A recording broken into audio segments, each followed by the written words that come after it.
On y va pour le dessert. Alors pareil, hein, un dessert ultra simple, un dessert qui va nous permettre de manger des fruits.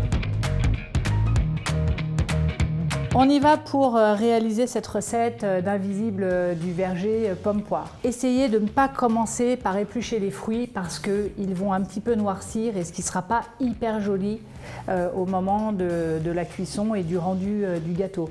On prend son plat. On va le badigeonner de matière grasse, toujours de la matière grasse végétale. Hein. Chez Weight Watcher, dans notre programme Weight Watcher Liberté, on n'utilise pas de matière grasse animale pour notre équilibre alimentaire. Donc on reste sur de la margarine. On a huilé notre plat. Donc on mélange nos 2 œufs.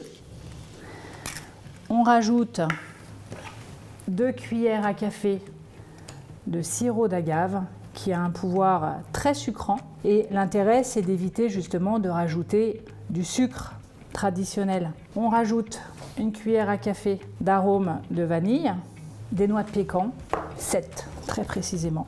Évidemment, petite astuce, hein, là on est sur des noix de pécan, vous pouvez agrémenter avec des noix, des noisettes, des fruits secs de tout genre. On peut aussi mettre des raisins secs. Donc là, on hache nos noix de pécan assez grossièrement. Et puis on le rajoute à notre préparation. On va également rajouter notre beurre fondu, notre fécule de maïs en pluie pour pas que ça fasse de grumeaux, dilué avec le lait. On passe maintenant aux fruits. Naturellement, ce sont des fruits bio. Alors, si vous êtes super équipé, vous pouvez les émincer à la mandoline, mais nous, on va le faire beaucoup plus simplement. On va aller l'émincer le plus fin possible. Donc, on va rajouter nos fruits à notre appareil, à notre préparation.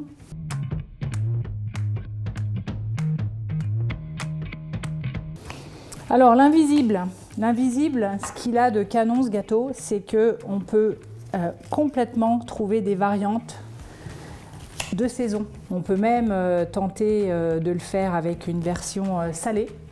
On remue. On va verser notre mélange dans notre plat.